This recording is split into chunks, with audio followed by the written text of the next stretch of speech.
on number 48 of the 48 ways. And number 48 of the 48 ways reads, Hamachkim es Rabbo. Hamachkim means to make smart. Es Rabbo, his teacher. What does it mean to make your teacher smart? Any ideas? What do you say? Question him, keep him on his toes. That's one aspect, right? Don't swallow what he has to say. Get him to articulate. Get him to explain. Get him to focus on where he is not clear. That's making him smart. Yeah. But there's another aspect of making him smart, and that's the first aspect we're going to discuss, and that is you've got to make him smart in your own eyes, which means give him some credit. Accept the fact that he has something to say. The second aspect is get him smart by asking him questions, keeping him on his toes. Now, I like to focus you with a story, an idea to focus you on what we're trying to do. So, somebody tells you, if I told you right now, look, that's your chair, let's say, right? That's your table. I'll turn it into solid gold. What would you say? Go ahead, fine, right? You wouldn't say that's ridiculous, it can't be done. I've never heard of such a thing. That's absolutely outrageous. You'd say, yeah, friend, go ahead, right? Now you say that's outlandish, nobody does such a thing, right? But the idea is that when we're talking about something that we want, why not? For goodness sake, solid gold, go ahead, yeah? So the question is wisdom, is meaning, is life, is pleasure, as valuable as the money that you hope to spend on getting some pleasure, some life, some wisdom? Yeah. I mean, what are you going to do with money? You're going to go out and buy some happiness? Your hope will make you happy. Treat it in the same way. Okay, so how do we go about it? Roman numeral 1, the first aspect of make him smart, is number 1 of this, is the point of making him smart is where you disagree, where he is stepping on your prejudice, where he is going contrary to your opinion. When he's right on your prejudice, no problem.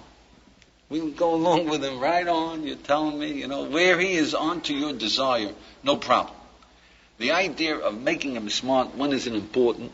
When it's against your inclination, it's against your desire, it's against your prejudice, what he's telling you, what he's teaching you about life. The idea is at that time, that's when you need to make him smart. Okay, so number 2 is, how do you make him smart? So when you feel, you would like to think that you're happy enough. You can't teach me how to be happy. Why? What's wrong? I don't feel like doing work. I don't like this idea that I can't wait for the new Pac-Man game to come out and then I'll be happy. Yeah? I don't like this idea that it's work. What's your prejudice? Otherwise, why not? Do you see that? Why not? So when I hit, or a teacher hits on your prejudice, then you've got to overrule it and say to yourself, this man, he's got some knowledge, he knows something, he knows what he's talking about, he has a point of view, let me hear it. The guy gives you a tip on the stock market, he's a wealthy man, let me hear what he has to say, where's it come from, let me hear it. Whether you'll buy or not, that's secondary. But at least consider that he has something worthwhile to say. Number 3 is that for goodness sake, never dismiss what your teacher has to say by saying it's ridiculous, you can't do it, you can't define love. It's like dismissing, I'll turn the table into gold. You can't do it. Never dismiss it. And this is a natural, you've taught yourself dismissing what people had to say to you when they say something that's against what you're used to. Don't do it anymore. B of this is that you will most probably say ridiculous when it's most important that you listen. When we're hitting on a prejudice which you should get rid of, that's when we most probably won't even give a man a hearing. We won't even listen to him. And that's when we most need to listen to him.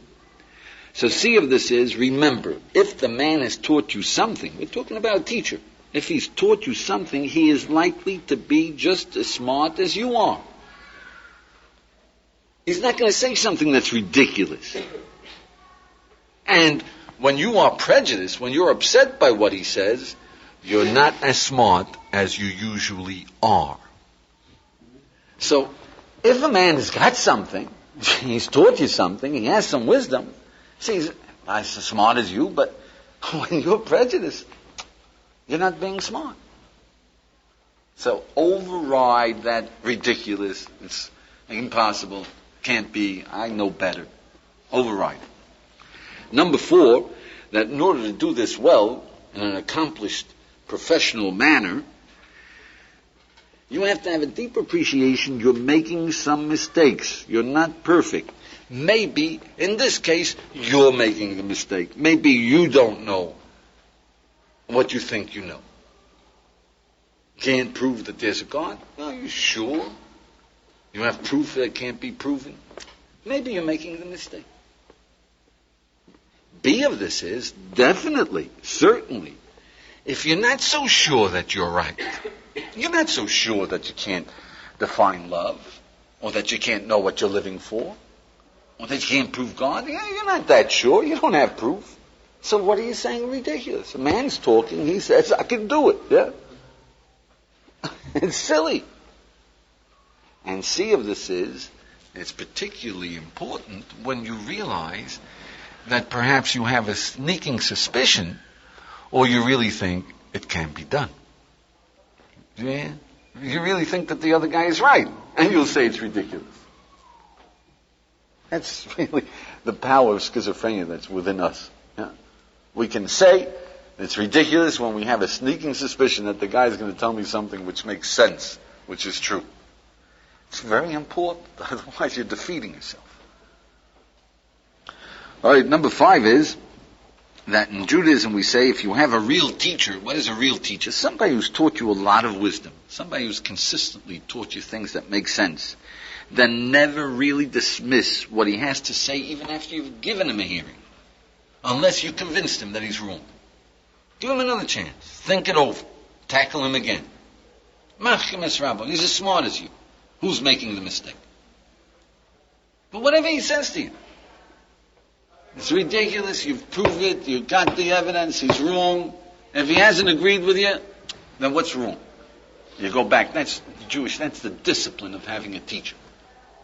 Because you know that he's as smart as you, and you're not quite sure that you're right and he's wrong, even though you're sure, but not absolutely sure.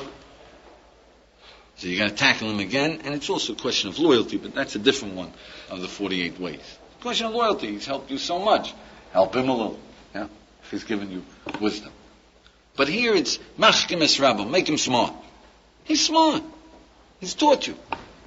Don't dismiss what he has to say. Number 6 is that if you have a real teacher, somebody who's a wise man, then the rabbis tell us that you will never completely understand him up till 40 years. That's their expression, 40 years. I don't know if they mean exactly 40 years or they mean... That means that a wise man is deep. Is deep. And he's got something. So you don't fully understand. You keep on going, thinking it over. What did he mean? That's even if you agree with him. Don't think that you've gotten his full message. You really appreciate what he has to say until 40 years later. That's what the rabbis say. It certainly gives you an implication. It gives you an appreciation that keep on digging. B of this is, especially in the wise men of the Talmud, in the Mishnah, in Machkim es Rabbi, in the 48 ways. And what do they mean by this? What exactly do they mean? There's 1,000 different aspects you haven't thought of. There's deepness to it. And you got to keep digging, keep learning it. In Jewish consciousness, we learn that all our lives. And we grow from it. Number 7 is the same thing goes as far as Jewish concepts is in Pirkei Avot and Ethics of Our Fathers. The rabbis say, Al tihi boz l'chol odom, Al tihi maflig l'chol dovo, she'en lach adam, she'en lo sha'o, ve'en lach dovo, she'en lo mokom. Don't argue with anything.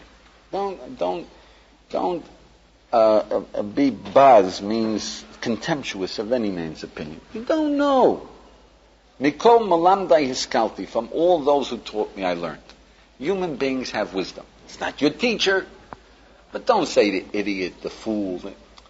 Try to understand another human being. Machkim es Rabbi. A man's trying to teach you, give him some credit. He has a point of view. Try to understand where he's coming from, where his mistake is, what he does see. Search for what he appreciates, what he understands. Certainly, if you are prejudiced. But in any case, give a man a good hearing. It's hard to do when you think you know things. The rabbis say it's a smart thing to do, it's stupid not to. A human being's got wisdom.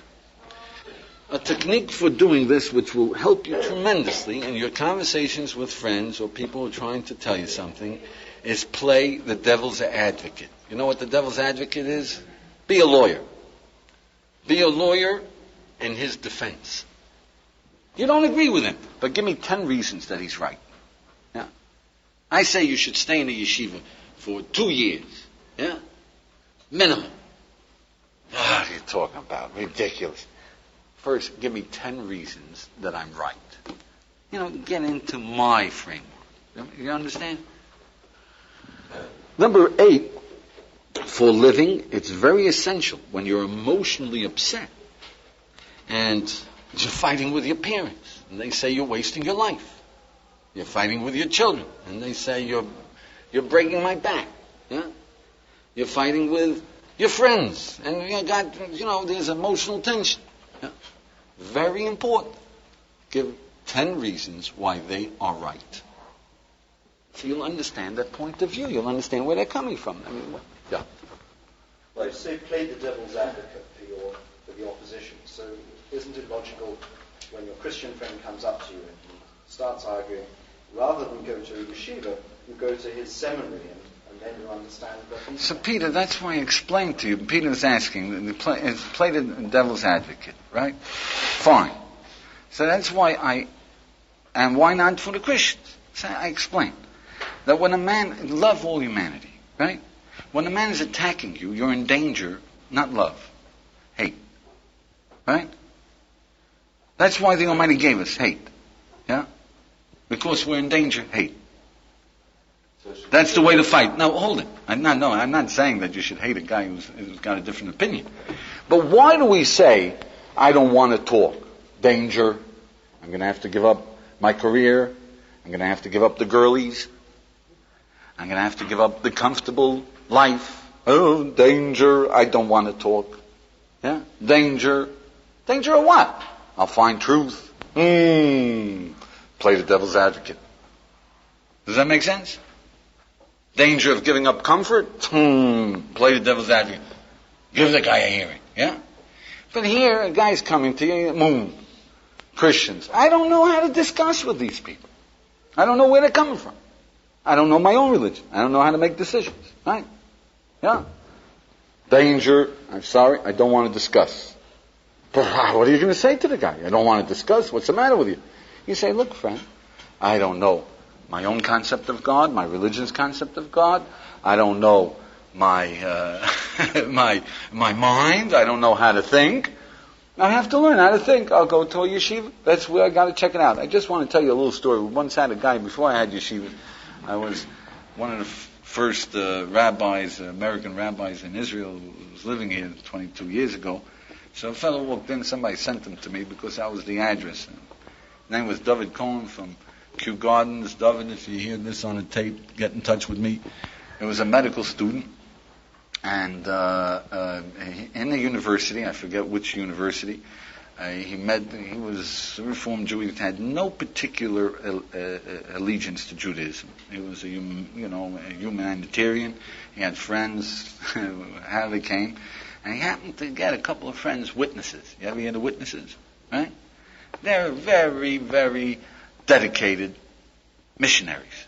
And these witnesses were friendly with him. He was friendly with them. They started talking about, what you're living for? What do you mean? God is irrelevant? What's the matter with you?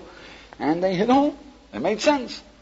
So they said to him, listen, you see that we're right, that there is a God. You got to relate to him. You got to find out. So come and join us.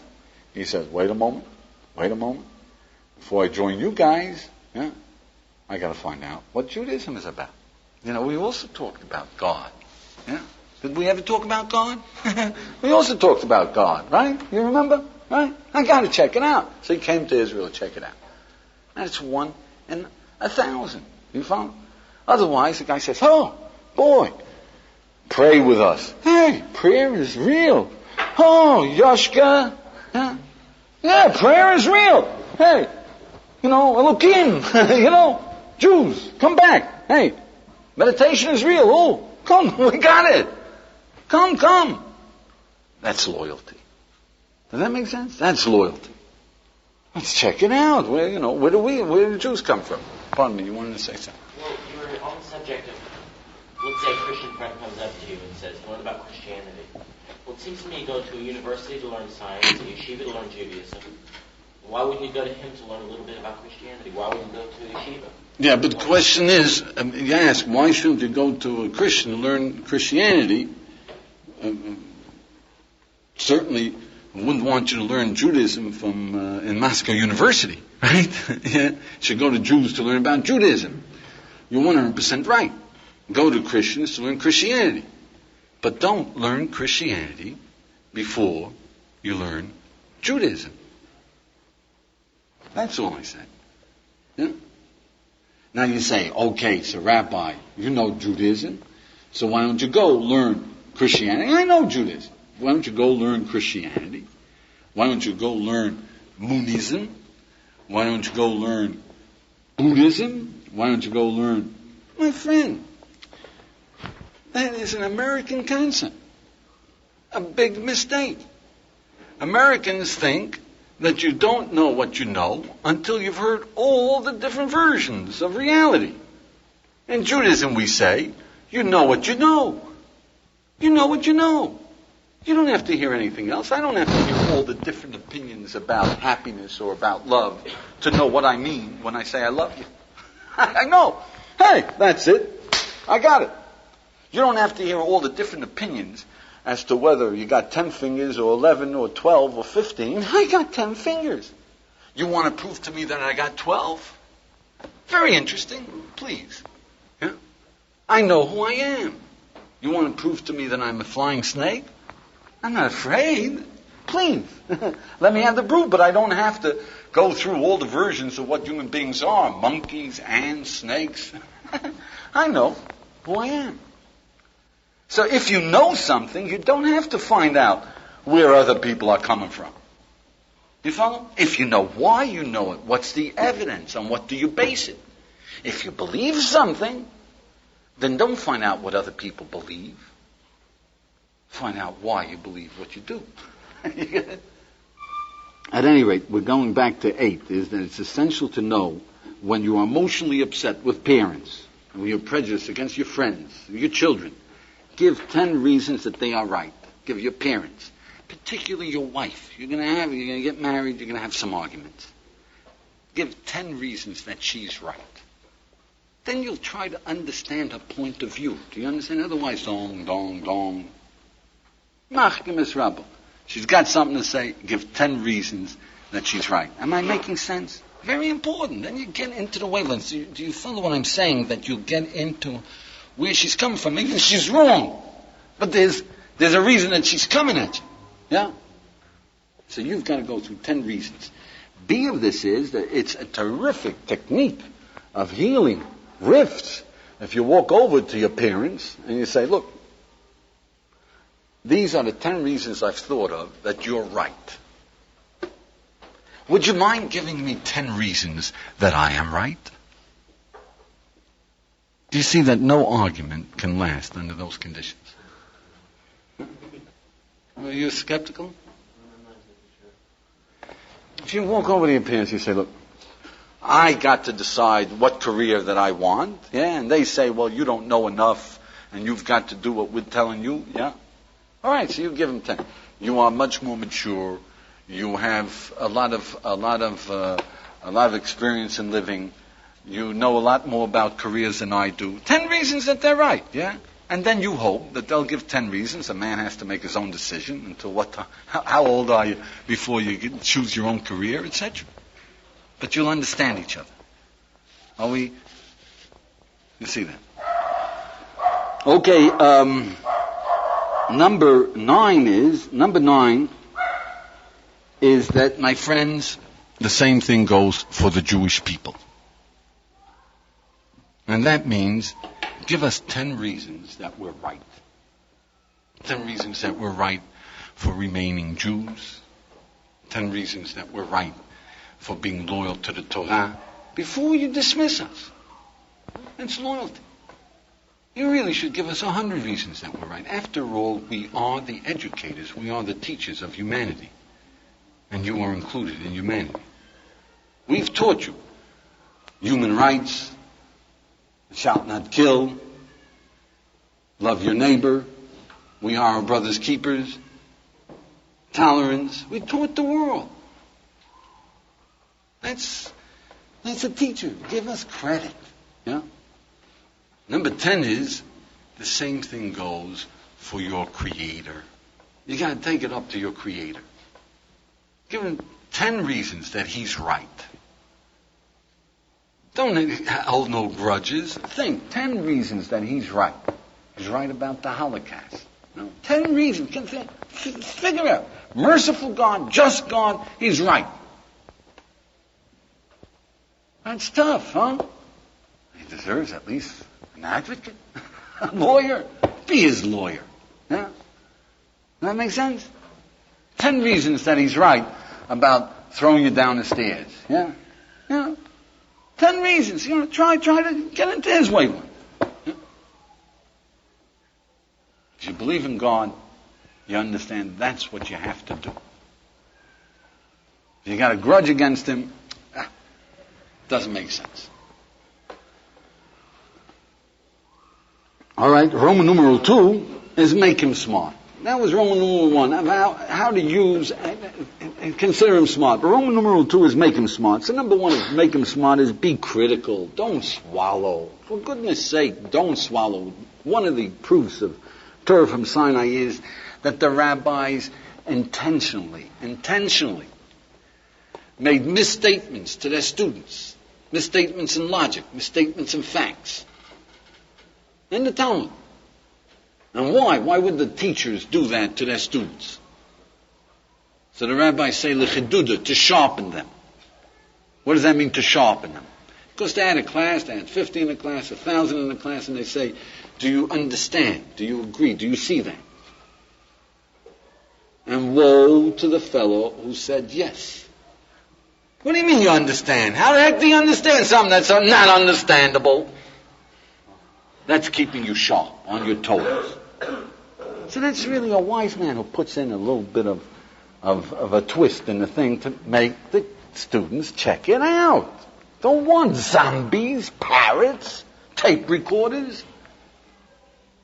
Not if you have the truth. Not if you have the truth. If you're a good scientist, you want your students to be keenly critical, right? If you have the truth, the more critical they are, the more they're on their toes, the better off all of us are, right? If we have the truth, the more critical, don't swallow nothing. We don't want to swallow, yeah? So for goodness sake, don't swallow. Don't say, yeah, right. But be critical. What does critical mean? Check it out. Does it make sense? Do I understand? Do I perceive that this is true? Or not? You have to check it out. That's critical. That's the first thing. The second thing is, if you are disturbed by anything, then analyze. What is it? My prejudice? There's something wrong with the definition for love. What's wrong? It's I don't like the idea that there is a definition. There's nothing wrong with the definition. Yeah? Right? Well, I think you can't define things like that. You can't define emotions. All right. Can't define emotions. I think, you can't define emotions. That's right, you can't define emotions. So, ask your question. Right? Analyze what's bothering you. Something's bothering you. What's bothering you? Ask the question. How can you define emotions? Yeah? So the answer is, you don't define emotion, you define what brings about this emotion. You say, you love, is this what you feel? Identify it, fine. That's making your teacher smart. What's bothering you, analyze it, track it down, and put it on the table. What's bothering you? Something's bothering you, track it down. Number 3 is that if you disagree and you think he's wrong, then for goodness sake, speak up. But after you analyze, don't speak up and say you're wrong. That's not speaking up. That's not derech. Yeah? Figure out why do you disagree? What makes you think he's wrong? What's your evidence? What's your reason? Not just protest. You think he's wrong. You think there's a better definition. Say, pardon me. And in Jewish form, we say, when it's a teacher, a wiser man than you, couch it in terms I don't understand. It seems to me that that is not the definition. Say he's wrong intelligently. Now that includes in saying, I'm upset by your concept because it means that I have to work at happiness and I was awaiting happiness to descend on me. That's all right. At least you tell him what's bothering you. Yeah? I mean, it's a little embarrassing to state that as a reason, but the teacher knows, oh, I'm sorry, I'm stepping on your prejudices, I back off. Yeah? And maybe the pleasure is worth it, you know. That makes sense? Number 4 is the best time to do this, at least at first, is after class. Because you're not used to tracking down your particular, what disturbs you about something, but make a note of it. You know, put a big X, NG, yeah, on this point, yeah. And then after class, check it out. What's wrong? Discuss it with someone else or discuss it with your teacher.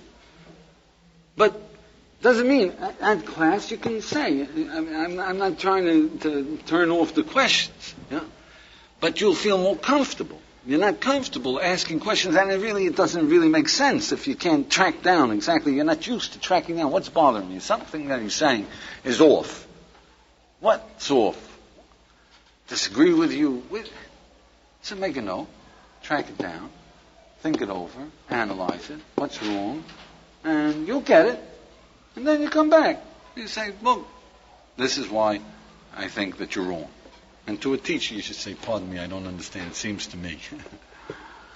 Number 5 is properly done, combine Roman numeral 1 with Roman numeral 2, which means play the devil's advocate. Answer your own questions. What would I answer you?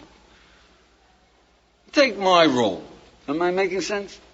You have a question, you disagree, you can't define love, there's something. Take my role. Play the devil's advocate. First analyze what's wrong and then say, well, what would he answer? Save the teacher some time and broaden your own understanding of the concept by looking at it from another point of view. I have some opinions, broaden the concept. Number 6 is that the idea over here is both of them, we have this power within us. And the whole thing is to be real. When you're real, you do this naturally. You don't swallow, you're critical, at the same time you don't dismiss. So to give you an illustration of how you're real, is if I say to you, Scott, right? You know, and I'm serious. I look as if I'm serious. There's a few guys with Italian names from Chicago. They're looking for you. They say they have a score to settle with you. And I look as if I'm serious, yeah? An alert, danger, you take me seriously, and what do you say? Yeah? You don't dismiss, that's ridiculous. Why would the mafia be after me? You say, why would the mafia be? Did they say anything? Yeah? Did they say my full name? Give a description? Did they mention where they're coming from? Yeah. Why? Because you're serious. You mean business. Something tells you important. So you do, number 1, you don't dismiss what the man has to say. And number 2, you make him smart. Remember everything. What do they look like? I want to recognize them if I see them. Yeah? How do they wear their hats? I remember a mafia picture. Let's see if that's them. Yeah. Am I making sense?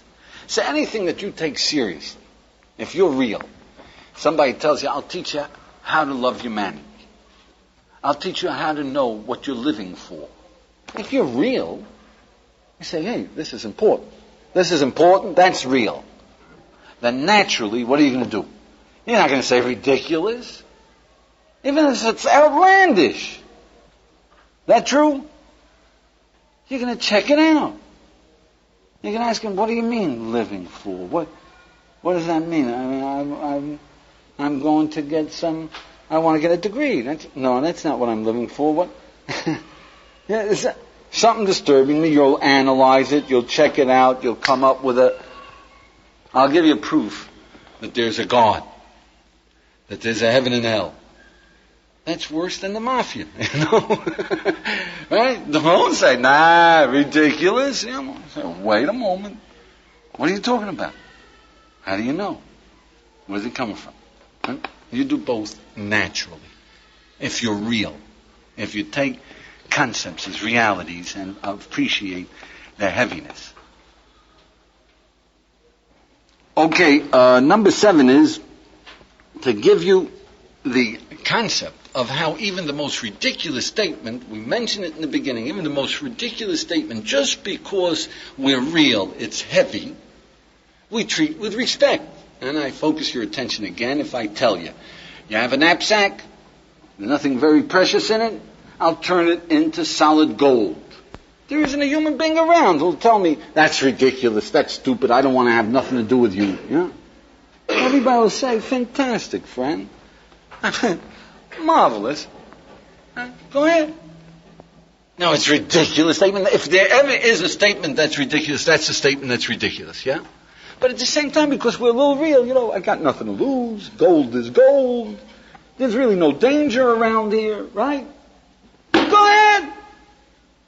But for goodness sake, if the man turns it into gold in front of your eyes, don't say, it must be fool's gold.